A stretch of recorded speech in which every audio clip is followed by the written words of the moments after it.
Razia juru parkir liar kembali digelar tim gabungan Suku Dinas Perhubungan, Satpol PP, Kota Jakarta Barat, TNI, dan Polri.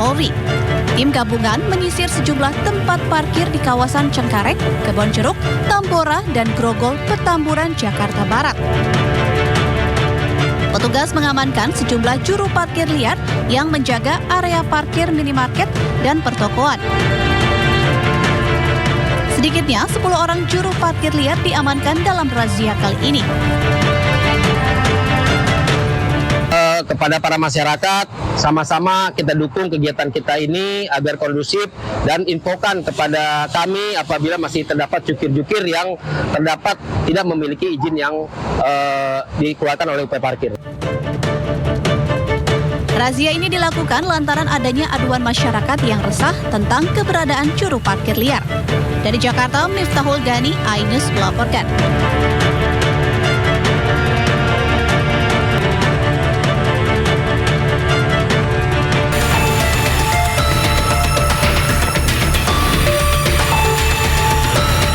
Antrian panjang truk pengangkut tanah terjadi di salah satu stasiun pengisian bahan bakar umum di Jalan Raya Glegok, Kabupaten Tangerang. Para pengemudi terpaksa menepikan kendaraannya di pinggir jalan sambil menunggu solar datang. Antrian truk membuat jalan raya penghubung antara Kabupaten Bogor dan Kabupaten Tangerang menjadi lumpuh karena ruas jalan menjadi lokasi parkir dadakan para pengemudi yang menunggu solar datang. Bahkan para pengguna jalan lain seperti pengendara sepeda motor harus menyalip di antara besarnya truk pengangkut tanah yang tak bergerak di tengah jalan. Sebagian pengemudi terpaksa keluar dari truk karena tidak berani melanjutkan perjalanan dengan solar yang menipis di tangki truk. Dari semalam jam ya lumpuh total. Total aja lah, udah nggak bisa kemana-mana. Kenapa, Bang? Karena solar tuh nggak ada solar, udah pusing, nggak ada solar Pak, nggak bisa jalan semua. Jadi pada antri nih? Iya, pada antri. Kira-kira kapan kedatangan solar ini? Kalau datangnya sih kurang tahu, Pak. Belum ada info juga sih dari pengawasnya. Jadi ini belum ada kepastian nih untuk kedatangan solar? Iya, belum ada, Pak. Para sopir truk dan warga ini berharap Pertamina segera melakukan pengiriman BBM jenis solar karena berdampak pada aktivitas masyarakat khususnya para sopir truk. Dari Kabupaten Tangerang, Banten, Aimarani, iNews melaporkan. Ya, kita ke informasi awal. Pemirsa, kebakaran besar terjadi di kolong jalan layang lingkar luar Cengkareng, Jakarta Barat pada Jumat malam. Asap hitam pekat menyebabkan jalan tertutup.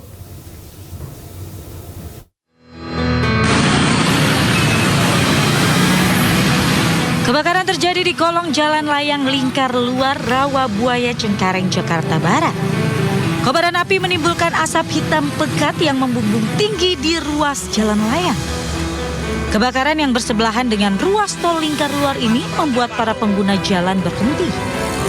Kobaran api berasal dari tumpukan ban yang belum diketahui pemiliknya. Pak, mobil kebakar gitu kan. Kita lihat, lah nggak ada api juga gitu. Udah gitu doang kejadian. Apa yang kebakar tadi, Pak? Ban. Oh, di sini tuh banyak tumpukan ban. Iya, punya. Tapi udah dibersihin sama SPM. Sama PBSU. Iya. Ini mau ada angkut semua. Kalau yang bakarnya siapa, Pak? Tahu nggak? Nggak tahu, jadi kalau tahu kita pegang. Oh, nggak tahu ya yang bakar siapa ya? Polisi masih menyelidiki penyebab kebakaran dan pemilik tumpukan ban bekas. Dari Jakarta, Miftahul Gani, iNews melaporkan. Akibat korsleting listrik pada dinamo pompa air, sebuah bengkel di Kabupaten Wajo, Sulawesi Selatan terbakar. Tidak ada korban jiwa dalam kebakaran ini, namun kerugian ditaksir mencapai ratusan juta rupiah.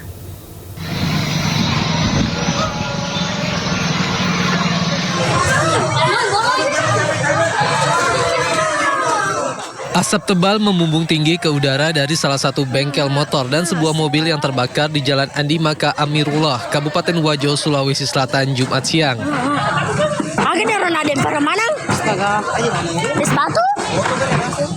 Tebalnya asap dari permukiman yang padat membuat warga panik berhamburan berusaha padamkan api dengan alat seadanya. Tidak berselang lama, petugas pemadam kebakaran Wajo tiba di lokasi untuk memadamkan api.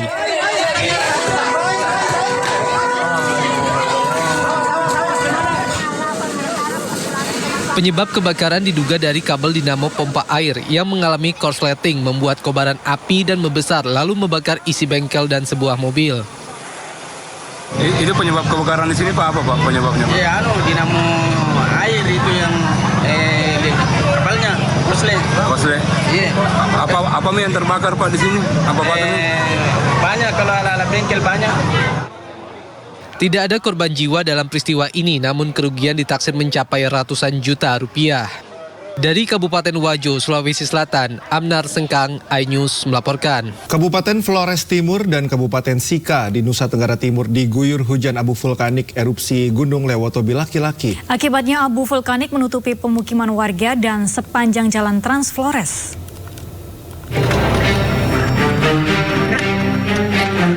Hujan abu vulkanik erupsi Gunung Lewotobi laki-laki mengguyur Kabupaten Flores Timur dan Kabupaten Sika, Nusa Tenggara Timur. Hujan abu vulkanik pasca erupsi dengan tinggi kolom abu kurang lebih 900 meter di atas puncak berdurasi 8 menit. Abu vulkanik tutupi jalan Trans Flores, rumah-rumah warga dan tumbuh-tumbuhan. Menurut warga, sudah 2 hari rumah mereka dihujani abu vulkanik. Mana? Dari Gunung Lewotobi itu. Berarti sudah 2 hari ya? Sudah 2 hari. Hujan abu ini? Ya. Bapak mereka sekarang tetap di rumah atau Kami bagaimana? tetap di rumah. Dari kemarin itu mulai jam 9 pagi. 9 pagi itu sudah banyak sampai tadi malam. Gunung Lewotobi laki-laki masih beberapa kali erupsi.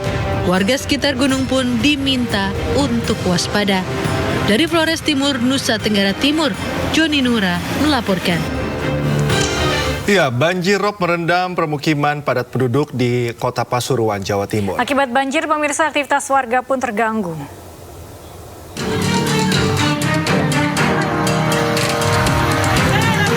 Banjir rob melanda kawasan Jalan Marta Dinata di Kelurahan Ngemplak Rejo, Kecamatan Panggung Rejo, Kota Pasuruan, Jawa Timur. Akses jalan terendam air dengan ketinggian 20 hingga 30 cm. Banjir juga masuk rumah warga hingga mengganggu aktivitas. Emak-emak terpaksa harus pindah memasak, sementara momen banjir rob juga dimanfaatkan anak-anak bermain air. Sejumlah warung dan toko kelontong sepi usai kebanjiran. Air maling, jari ini orang Jawa itu banyu maling, pengawangi, enak turu, wes teles kabeh. Nanti ini masuk rumah ya? Masuk rumah.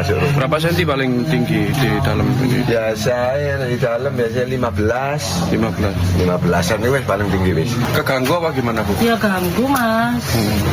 Ganggunya gimana Bu? Ya apa ya gak bisa aktivitas Mas. Kendaraan ini Mas.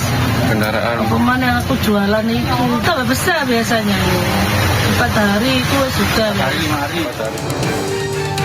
Diperkirakan banjir rob akan terus berlangsung hingga tanggal 8 Juni 2024. Beberapa wilayah yang masih terdampak banjir di wilayah kota maupun Kabupaten Pasuruan diantaranya Desa Kalirejo, Desa Semare, serta pesisir Pasir Panjang, Desa Wates Lekok. Dari Pasuruan, Jawa Timur, Jaka Samudra, iNews melaporkan. Ya, pemirsa, banjir di 5 kecamatan Kabupaten Wajo, Sulawesi Selatan meluas dan kembali merendam ribuan rumah warga. Meski ketinggian banjir terus meningkat, warga tetap bertahan di rumah mereka.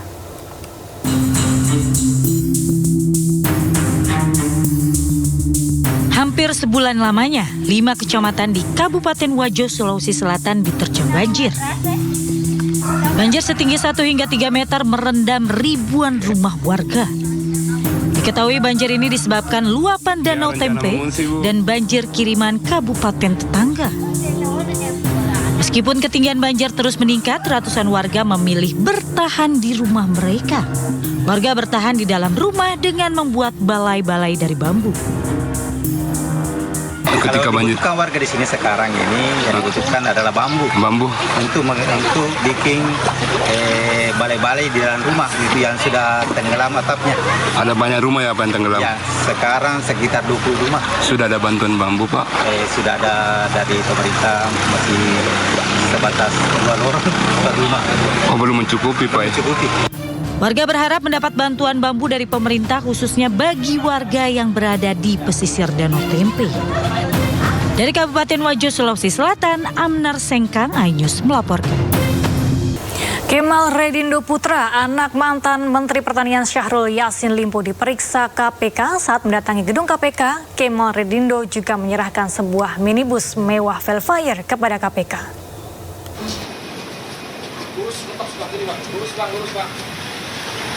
Minibus mewah Velfire ini dibawa oleh putra mantan Menteri Pertanian Syahrul Yassin Limpo ke gedung KPK. Minibus mewah tersebut adalah mobil yang dipakai SYL di Makassar. Kita belum tahu jelasnya, tapi yang pasti kesini juga dalam rangka menyerahkan satu buah mobil kendaraan Alphard yang dulu pernah digunakan pada saat Pak SYL. Kemal Redindo Syahrul Putra, anak Syahrul Yassin Limpo, datang untuk menyerahkan mobil itu kepada KPK. Namun nomor polisi mobil tersebut setelah diperiksa ternyata tidak sesuai dengan data kepolisian. Cukup singkat ya, cukup singkat seperti itu. Bang izin, tadi saya cek plat mobil Velfire-nya itu di aplikasi Jaki, kok terdata sebagai Fortuner. Iya, memang itu kan mobil keluarga itu di penanggung jawab pengisian. Yang disewa bukannya Alphard ya, bukan Velfire. Nah itu dia yang kita bingung kemarin karena disebutnya Alphard, kita nggak pernah sewa Alphard. Iya gitu. Yang jelas menggunakan Velfire aja. Velfire. Soal plat nomornya? Plat nomornya itu kan berganti-ganti. Kalau Pak Syahrul dulu itu pakai RI 37 biasanya. Kemal mengaku tidak pernah menggunakan mobil tersebut. Mobil sewaan tersebut digunakan oleh Syahrul Yassin Limpo jika berada di Makassar. Kemal sendiri telah memberikan keterangan sebagai saksi di persidangan dan mengakui menerima sejumlah fasilitas mewah atas tanggungan Kementerian Pertanian. Dari Jakarta, Ayanufus Bagus Prasetya Adi melaporkan. Ya pemirsa, Anda masih menyaksikan Sindo Today. Perwakilan Lembaga Perlindungan Saksi dan Korban menemui Suroto penolong Vina. Suroto merupakan orang pertama yang mengevakuasi Vina dan Eki di Jembatan Talun, Kabupaten Cirebon pada tahun 2016 silam.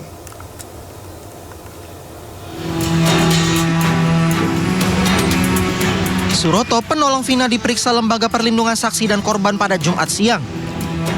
Dirinya diperiksa secara tertutup di kantor desa Kecomberan Talun selama 1 jam oleh 2 anggota LPSK.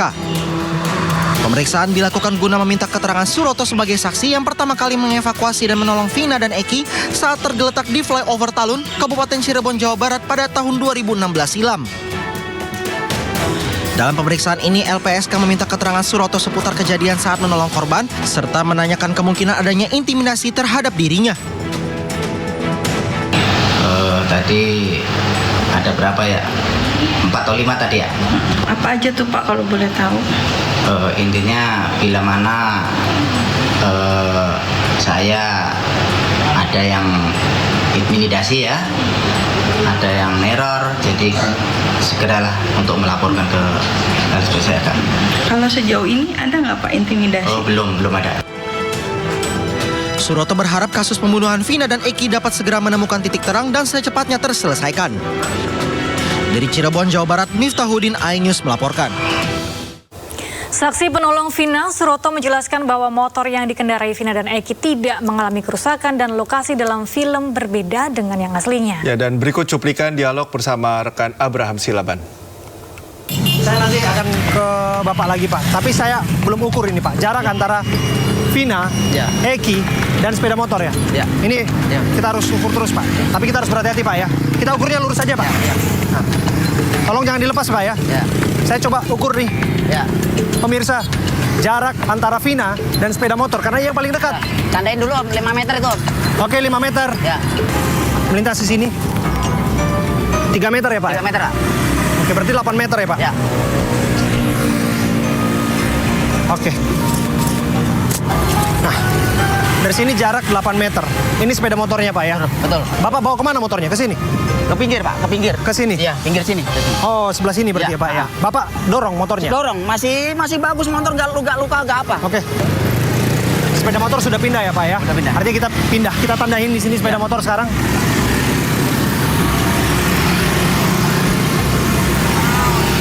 Pertanyaan saya Pak, ketika Bapak pindahkan ke sini sepeda motornya Pak, keadaan sepeda motornya masih bagus atau ada rusak berat? Nggak ada yang rusak, Pak. Nggak ada yang rusak, masih bagus. Apakah ada kerusakan sebagai dampak benturan yang sangat keras terhadap motor itu? Tidak ada. Nggak ada, Pak? Nggak ada. Nggak ada, karena habis kejadian malam jam 10 itu, saya nemukan korban itu, paginya saya nyurvei, Pak. Apa bener sih sampai kayak gitu, nabrak apa sih, kayak gitu. Iya. Tapi nggak ada bekas leretan, bekas apa, nggak ada. Nggak ada sama sekali? Nggak ada sama sekali. Cuman saya finishnya waktu itu ya kecelakaan laka lantas gitu aja. Itu yang diinformasikan kepada Bapak? Iya. Dan Bapak juga sempat dimintai keterangan ya? Waktu nggak dimintain keterangan siapa-siapa nggak, cuman waktu di sidang di pengadilan aja. Waktu itu. Artinya apa yang Bapak sampaikan kepada saya hari ini? Iya, betul, sama. Dalam sidang tertutup 2016 silam, betul. Juga Bapak sampaikan di hadapan majelis sesuai hakim? kayak gini, tidak dikurangin, tidak ada apa, sesuai kayak gini. Dan ini pertama kali di layar kaca, Pak? Betul. Makanya kemarin film-film syuting di sana itu salah semua. Nggak bener, salah semua. Posisi dari segi posisi wilayah juga di Kecomberan dan korban posisi juga nggak di sana. Posisi ini kalau bisa ditanya tiang listrik ini yang ada PDI ini, Pak, kalau ditanya dia bisa jawab. Ada saksi bisu. Saksi bisu. Dan tak satu pun apa yang Bapak ucapkan ini kebohongan, Pak? Kebohongan tidak ada. Berani sumpah demi Allah, demi Rasulullah. Inilah yang saya tolong pertama. Korban-korban inilah. Sayalah yang nolong pertama. Berapa kali Bapak dihadirkan ke persidangan? 2 kali. 2 kali? Iya. Dihadirkan ke persidangan? Iya. Bapak sempat ikut rekonstruksi juga? Saya tidak pernah melakukan aturan itu.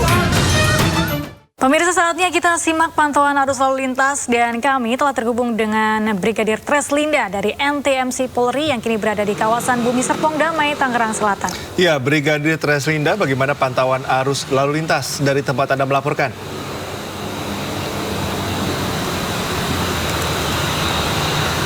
Ya baik, terima kasih Galuh dan juga Cikal di studio. Dan pemirsa Sindo dimanapun berada, dapat saya laporkan pada pagi hari ini arus lalu lintas di kawasan Serpong ini dalam keadaan ramai lancar. Bisa kita lihat bersama persendatan kendaraan di kawasan ini terjadi di antrian traffic light saja. Baik itu kendaraan dari arah Tangerang yang akan mengarah ke arah Ciputat maupun kendaraan yang akan mengarah ke Serpong. Hal yang sama pula dengan kendaraan yang akan mengarah ke AIS BSD. Untuk itu kami himbau bagi para pengguna jalan untuk selalu berhati-hati, utamakan keselamatan dalam berkendara. Dan juga kami masih menemukan banyak pengendara roda 2 yang tidak menggunakan helm. Untuk itu kembali kami tekankan untuk apabila Anda berkendara di jalan raya, pastinya kelengkapan kendaraan Anda seperti helm standar SNI dan juga kelengkapan kendaraan lain dilengkapi demi keselamatan dalam berkendara di jalan raya. Kemudian bagi Anda yang akan melakukan libur akhir pekan, tentunya periksa kembali kondisi fisik kendaraan Anda, pastinya dalam keadaan layak jalan. Kemudian bagi kendaraan mobil penumpang, pastinya kir Anda berfungsi sehingga hal ini membantu untuk tidak membawa penumpang apabila kir Anda sudah tidak berfungsi. Kemudian berdasarkan data dari SMS Korlantas Polri, angka kecelakaan lalu lintas di seluruh Indonesia selama 1 kali 24 jam terjadi 200 kasus laka lantas dengan rincian 18 meninggal dunia, 29 luka berat dan 289 luka ringan. Dari 200 kasus laka lantas tersebut, 54% terjadi karena kecerobohan pengemudi. Penyebab laka lantas mayoritas dikarenakan pengemudi ceroboh terhadap lalu lintas yang ada di depan. Sebelum Anda menyalip kendaraan lain, pastikan keamanan diri Anda juga pengendara lain di depannya dalam keadaan aman.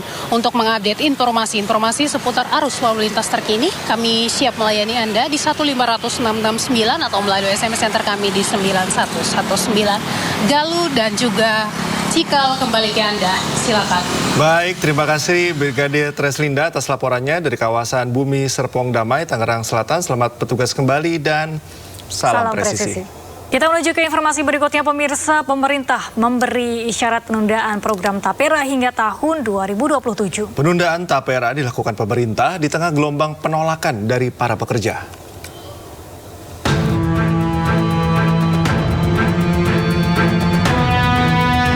Pemerintah memberi isyarat penundaan kewajiban iuran dana tapera bagi pekerja. Isyarat ini disampaikan oleh Menteri PUPR sekaligus Ketua Komite BP Tapera Basuki Hadimulyono. Basuki mengatakan bahwa pemerintah tidak akan terburu-buru menerapkan program tapera. Implementasi tapera bisa ditunda dan baru akan dilakukan jika semuanya telah siap. Meskipun belaid soal iuran dana tapera telah disahkan sejak tahun 2016, namun Basuki mengakui bahwa program tersebut masih perlu disempurnakan hingga bisa diterima oleh masyarakat. Kemudian kami dengan Bu Menteri Keuangan agar dipupuk dulu kredibilitasnya. Ini masalah trust. Ya, ini masalah trust. Sehingga kita undur ini sudah sampai 2027.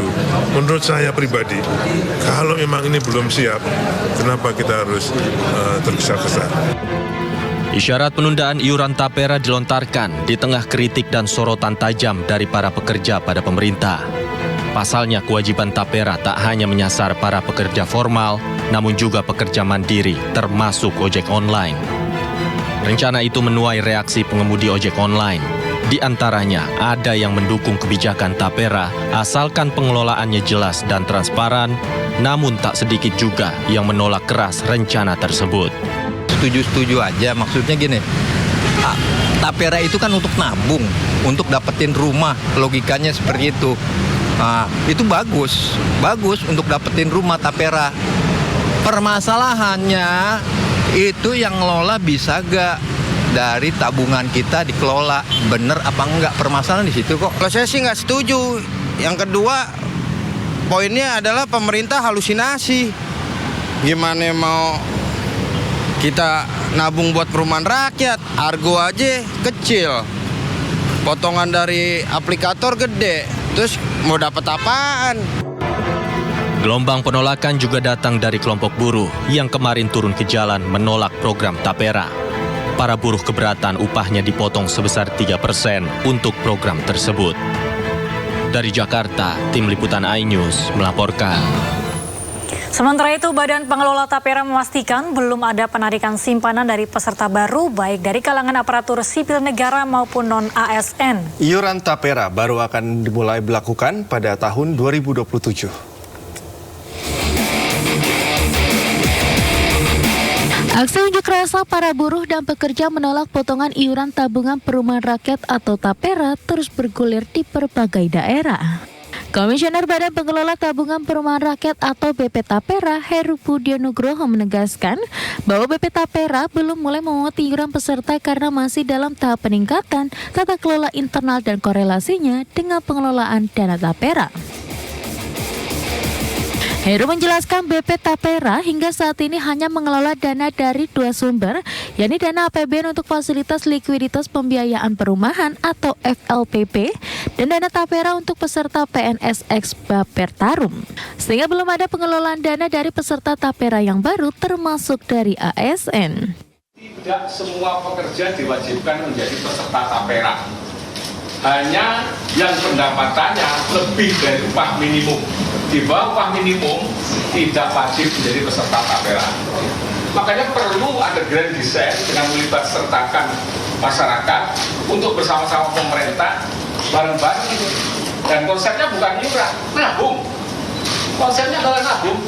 Yang sudah punya rumah, ya dari hasil pemungutan tabungannya sebagian digunakan untuk mensubsidi biaya KPR bagi yang belum punya rumah, supaya apa? Supaya bunganya tetap terjaga di level yang paling lebih rendah dari bunga komersial.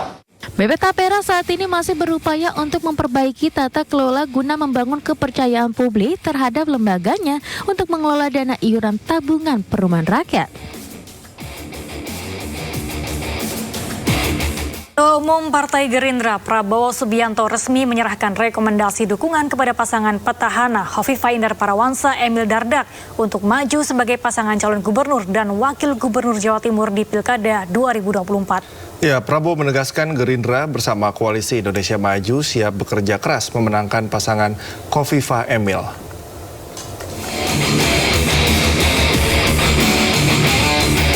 Aksi Aksi unjuk rasa menolak iuran tabungan perumahan rakyat atau TAPERA yang dilakukan para buruh dan pekerja menjadi bahan pertimbangan dan evaluasi bagi pemerintah, di mana aksi unjuk rasa dipicu oleh keberatan atas pemberlakuan kewajiban potongan iuran TAPERA dari gaji pekerja, buruh, karyawan swasta, dan mandiri.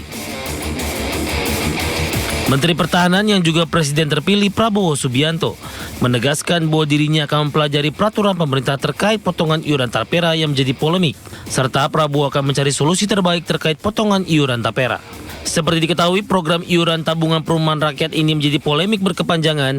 Banyak pihak terutama masyarakat tidak setuju dengan program yang memotong gaji bulanan tersebut. Pemirsa, Ketua Umum Partai Gerindra Prabowo Subianto resmi menyerahkan rekomendasi dukungan kepada pasangan petahana Hovifah Indar Parawansa Emil Dardak untuk maju sebagai pasangan calon gubernur dan wakil gubernur Jawa Timur di Pilkada 2024. Prabowo menegaskan Gerindra bersama Koalisi Indonesia Maju siap bekerja keras memenangkan pasangan Hovifah Emil. Rekomendasi ini disampaikan Prabowo setelah menerima kunjungan Hovifah dan Emil di kediamannya di kawasan Kertanegara, Kebayoran Baru, Jakarta Selatan pada Jumat sore. Prabowo menyebut pasangan Hovifah Emil sudah terbukti berhasil membawa Jawa Timur dan lebih baik, kemudian juga meningkatkan kesejahteraan masyarakatnya. Prabowo pun mengaku merasa terhormat mendapat kunjungan dari Hovifah dan Emil. Sementara itu, Hovifah berharap dukungan dari Partai Gerindra semakin memperkuat peluang untuk memenangkan pemilihan Gubernur Jawa Timur 2024. Intinya adalah seluruh kekuatan Partai Gerindra bersama kawan-kawan dari Koalisi Indonesia Maju lainnya juga akan bekerja keras untuk mensukseskan Ibu Hovifah dan Mas Emil ini, karena mereka sudah terbukti kinerjanya, prestasinya membanggakan yang dapat meningkatkan kesejahteraan rakyat Jawa Timur, dan kita perlu mereka untuk akselerasi mempercepat kemajuan Jawa Timur sebagai salah satu provinsi kunci di Republik Indonesia. Tentu kami menyampaikan terima kasih bahwa kepercayaan mandat yang dipercayakan kepada kami, saya dan Mas Emil Dardak, insya Allah kami siap bekerja keras dan mudah-mudahan berseiring ridho barokah Allah kami bisa memenangkan proses pemilihan Gubernur Jawa Timur di tahun 2024 ini. Komisi Pemberantasan Korupsi menunjuk penyidik Tessa Mahardika Sugiarto sebagai juru bicara yang baru. Tessa menggantikan Ali Fikri yang merangkap jabatan sebagai Kepala Bagian Pemberitaan sekaligus pelaksana harian juru bicara. Menurut Ketua KPK sementara, Nawawi Pomolango, penunjukan Tessa ini sebagai bentuk penyegaran organisasi, yakni memberikan kesempatan kepada pegawai lainnya untuk menjadi juru bicara. Tessa Mahardika Sugiarto merupakan penyidik KPK yang berasal dari kepolisian. Ia bergabung bersama Komisi Anti Rasuah sejak 2010 lalu. Tessa sempat mengikuti seleksi untuk jabatan Direktur Pengaduan Masyarakat atau Dumas KPK pada tahun 2020 dan Direktur Koordinasi dan Supervisi pada Wilayah 1 di tahun 2023. Pemirsa, jelang Hari Raya Idul Adha, harga sejumlah bahan pokok cenderung stabil. Salah satunya adalah harga cabai yang awalnya diprediksi meningkat jelang Idul Adha namun tidak terpantau adanya kenaikan. Jelang Idul Adha, harga sejumlah bahan pokok masih stabil meski sejumlah bahan pokok lainnya mengalami kenaikan. Seperti telur ayam yang naik menjadi Rp30.000 per kilogram dari sebelumnya di kisaran Rp28.000. Penurunan harga terpantau pada bawang bombay dari Rp70.000 menjadi Rp60.000 per kilogramnya. Sementara harga cabai yang diprediksi meningkat justru stabil.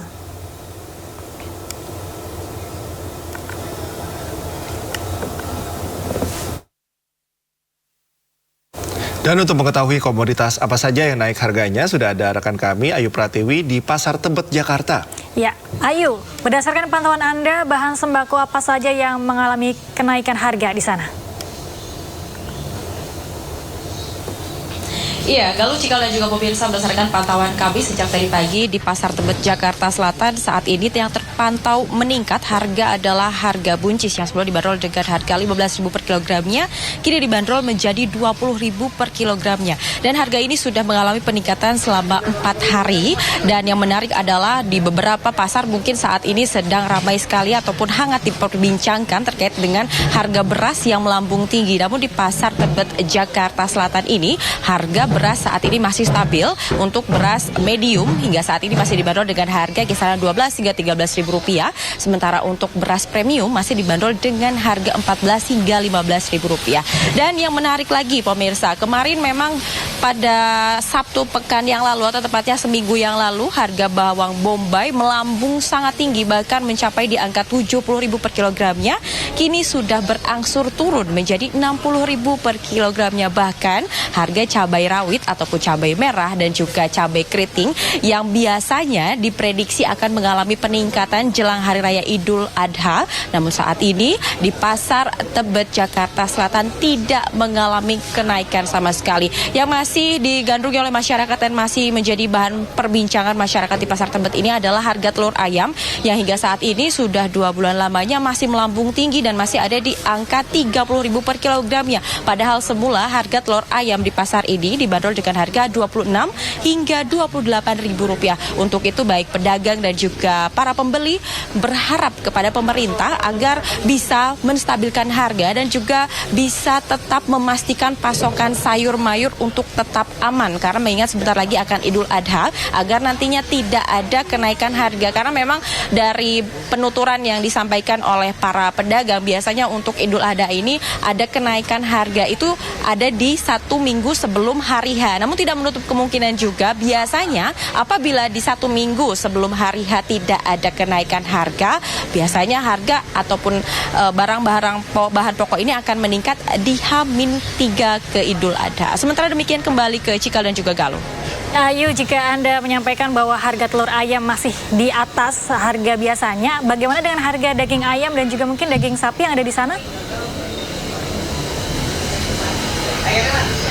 Iya, baik kalau dan juga pemirsa terkait dengan harga daging ayam dan juga daging sapi mungkin untuk tiap pasarnya berbeda. Namun untuk di Pasar Tebet, Jakarta Selatan ini untuk harga daging ayam dan juga harga daging sapi masih terpantau stabil, di mana untuk daging ayam sendiri masih dibanderol dengan harga kisaran Rp30 hingga Rp34.000 per kilogram ya. Sementara untuk daging sapi saat ini memang berdasarkan penuturan para pedagang daging yang ada di Pasar Tebet ini memang sudah menurun meskipun saat ini sedang menjelang ke Idul Adha. Biasanya untuk harga daging sapi sendiri dibanderol dengan harga Rp120.000 per kilogramnya. Namun saat ini, tepatnya di pagi hari ini, harga daging sapi dibanderol dengan harga Rp110.000 per kilogramnya. Tentu harga ini cukup menarik perhatian sekali Galuh dan juga pemirsa, karena tadi kami juga melihat banyak sekali masyarakat yang sudah mulai membeli daging, khususnya daging sapi, karena mereka mengira dan ketakutan sekali nantinya harga daging sapi ini akan meningkat seiring dengan mendekatnya ke Idul Adha. Namun dari para pedagang menyebutkan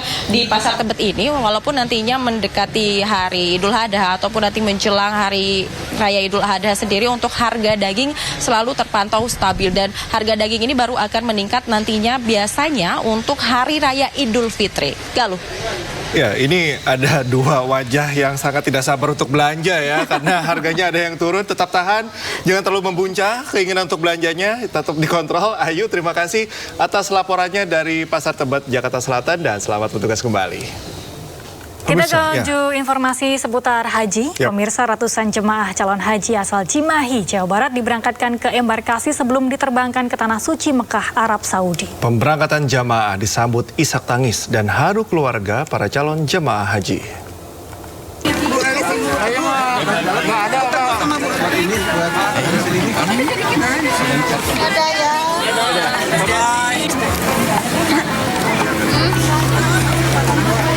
Isak tangis dan haru keluarga pecah saat mengiringi keberangkatan ratusan jemaah haji gelombang kedua asal Cimahi.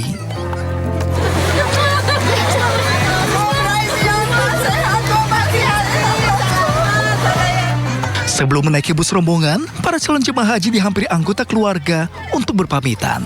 Keluarga dan kerabat turut mendoakan keberkatan calon jemaah haji di tahun ini. Rasa bahagia dirasakan salah satu calon jemaah haji karena bisa menunaikan rukun Islam kelima ini setelah 11 tahun menunggu menjalankan ibadah haji. Sangat terharu, sangat bahagia sekali. Penantian berapa lama Pak? 11 tahun. 11 tahun. Ya. Akhirnya bisa berangkat. Akhirnya bisa berangkat. Berangkat sama siapa Pak? Sama istri, sama itu adik. Sama adik. Ya.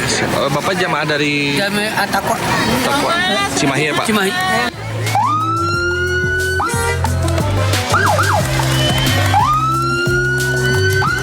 Sebanyak 634 calon jemaah haji asal kota Cimahi diberangkatkan pada 2 gelombang. Pada gelombang pertama, kloter 30, sebanyak 432 calon jemaah haji diberangkatkan, serta gelombang kedua, kloter 58, sebanyak 202 calon jemaah haji telah diberangkatkan. Dari Cimahi, Jawa Barat, Yuwono Wahyu, iNews melaporkan. Puluhan orang warga negara Indonesia ditahan di Madinah, Arab Saudi karena menggunakan visa ziarah untuk berhaji. Video amatir saat jemaah ditahan pun viral di media sosial. Sebanyak 37 jemaah asal Makassar, Sulawesi Selatan ditangkap penegak hukum Arab Saudi karena tertangkap berhaji tanpa visa haji pada Sabtu 1 Juni. Menurut keterangan Konsulat Jenderal Republik Indonesia di Jeddah, jemaah yang ditangkap mengaku dijanjikan oleh WNI di Mekah untuk mendapatkan izin berhaji. Masing-masing orang pun membayar 4.600 real atau hampir 20 juta rupiah. 34 orang diantaranya telah dibebaskan dan dipulangkan pada Senin 3 Juni. Sementara 3 orang lainnya yang diduga sebagai koordinator masih menjalani proses hukum di Kejaksaan di Madinah.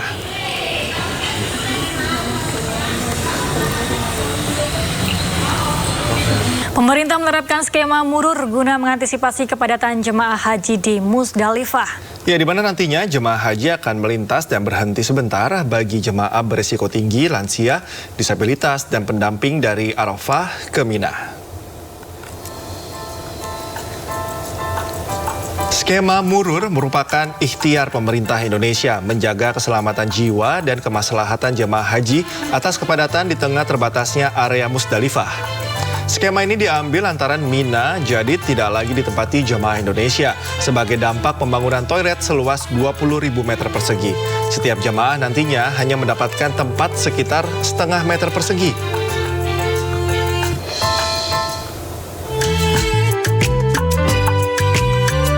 Dan ada 55.000 jemaah haji yang akan mengikuti skema murur. Ada 4 kriteria yang akan mengikuti murur, yaitu berisiko tinggi secara medis, lansia, disabilitas, dan para pendamping jemaah. Menurut Fatwa Majelis Ulama Indonesia atau MUI, PBNU, Muhammadiyah, dan Persis, skema murur yang diterapkan Kementerian Agama di Musdalifah hukumnya sah. Khotbah Jumat di Masjid Nabawi diterjemahkan ke dalam 10 bahasa di dunia, salah satunya adalah bahasa Indonesia. Ya, lantas siapa sosok di balik bilik penerjemah untuk bahasa Indonesia? Berikut kami hadirkan informasinya.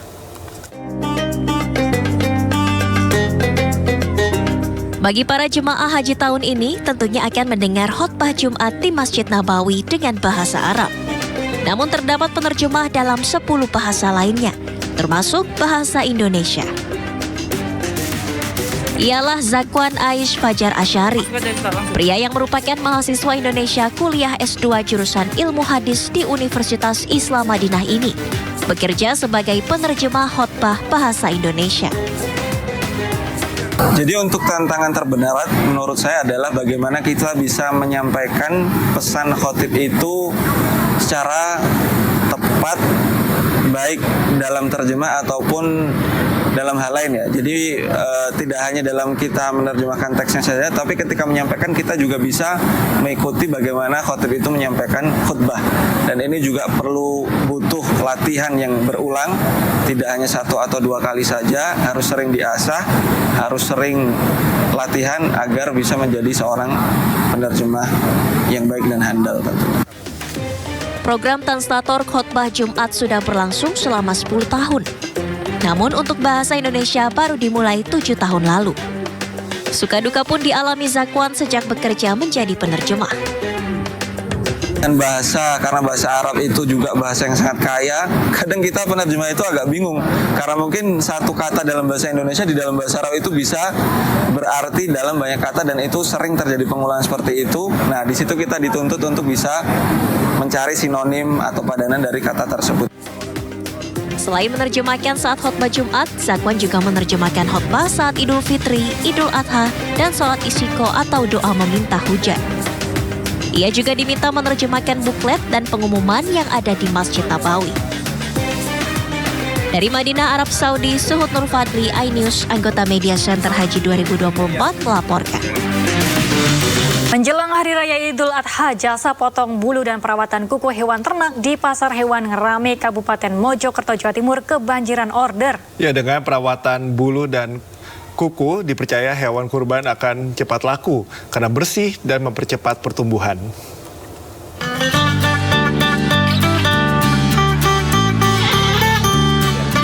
Meningkatnya penjualan kambing dan domba di Pasar Hewan Ngerame, Kecamatan Pungging, Kabupaten Mojokerto, Jawa Timur ini menjadi berkah bagi Suparno Hadi. Ia membuka jasa perawatan untuk memotong bulu dan kuku kambing serta domba. Dengan berbekal alat sederhana seperti gunting besi dan gergaji kecil, ia terlihat mahir mempercantik hewan kurban. Pasalnya, selama ini domba dan kambing yang ada di pasar hewan dinilai berbulu lebat dan kotor, sehingga mempengaruhi penjualan hewan. Kambing dan domba yang berbulu lebat dipotong sehingga kelihatan bersih. Selain itu, kondisi kuku hewan berkaki 4 tersebut dipotong dan dikikir sehingga kelihatan rapi. Dalam sehari, rata-rata 10 hingga 15 kambing milik pedagang dan pelantik dipotong dan dibersihkan bulunya. Untuk tarif 1 ekor kambing antara 10 hingga 15 ribu rupiah. Tujuannya memperbaiki, Mas, mempercantik. Naik perempuan, naik laki memperbaiki, jadi cepat laku gitu loh. Itu caranya gimana, Pak? Caranya awalnya ya diperkirakan body begini biar baik gitu toh. Sehari dapat berapa, Pak? Nggak mesti 15 ekor, 20 kata. Kalau menjelang Idul Adha gini gimana, Pak? Rame atau gimana? Ini tadi ya dapat 10 ekor, Pak. Diketahui perawatan secara rutin pada bulu dan kuku hewan ini dinilai baik untuk kesehatan hewan ternak. Dari Kabupaten Mojokerto, Jawa Timur, Solahuddin, iNews melaporkan. Ya pemirsa, International Tourism Investment Forum 2024 sukses digelar di kawasan strategis nasional Pantai Indah Kapuk, Jakarta Utara. Pada forum ini Indonesia sukses menggait kerjasama dengan sejumlah investor global untuk kemajuan pariwisata berkelanjutan di tanah air.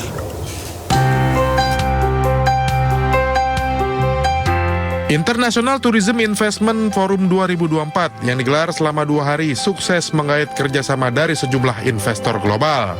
Jumlah kerjasama ditandatangani antara investor dengan pelaku usaha pariwisata di Indonesia. Indonesia sebagai tuan rumah juga mendapat apresiasi dari para delegasi seiring dengan indeks kepariwisataan Indonesia yang semakin baik. Dengan China kita bertemu, ada pilot project yang akan digagas untuk satu destinasi, mungkin nanti akan kita pilih apakah destinasi itu Labuan Batu yang menerapkan net zero. Juga ada tawaran dari UN Tourism untuk Indonesia menjadi host Joint Commission. Dan terakhir yang nama India ini yang luar biasa, karena India ada 600.000 wisatawan yang datang tanpa adanya pengambangan langsung, menunjukkan minat yang sangat luar biasa. When we talk about investments, basically today ESG has been taking a very important point because it's part of driving sustainability. International Tourism Investment Forum 2024 menghadirkan investor global hingga pemangku kepentingan untuk mendorong kemajuan sektor parekraf berkelanjutan di tanah air. Dari Jakarta, Esra Ambarita, Fakih Satrio, iNews melaporkan. Pemirsa, Pantai Babatoa yang berada di Campalagian, Polewali Mandar, Sulawesi Barat merupakan salah satu spot terlengkap menikmati keindahan pantai. Ya, di sini pengunjung bisa berkemah dan menikmati makanan khas tempat.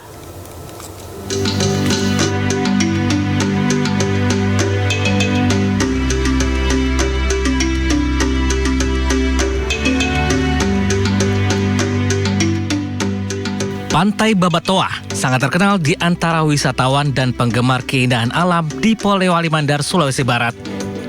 Pantai yang berada di Desa Lapeo, Kecamatan Kampalagian ini terkenal karena keindahannya. Ombak yang tenang berpadu dengan pasir putih yang halus hingga aman untuk bermain di tepi pantai. Ditambah lagi ciri khas pohon kelapa kecil yang selalu melambai ditiup angin menjadikan tempat ini selalu ramai dikunjungi. Fasilitas pantai ini juga sangat lengkap. Pengunjung bisa bermalam dan membuka tenda di camping ground yang ada tepat di tepi laut. Banyaknya pohon kelapa membuat pengunjung juga bisa mengisi waktu mereka dengan berolahraga tanpa harus takut terpapar sinar matahari seperti senam. Nah, selain itu hidangan khas Desa Lapeo seperti berbagai jenis ikan bakar juga siap dinikmati pengunjung usai menikmati keindahan pantai. Biasa kalau anak-anak di sini yang saya sering lihat itu biasa ada yang main bola di pantai, ada yang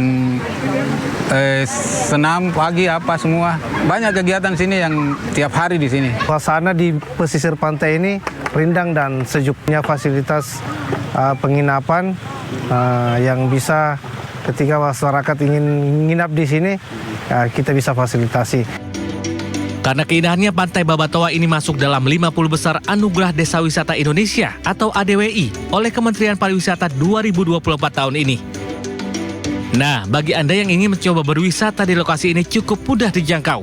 Ya, ini hanya berjarak 200 meter dari ruas jalan Trans Barat Sulawesi.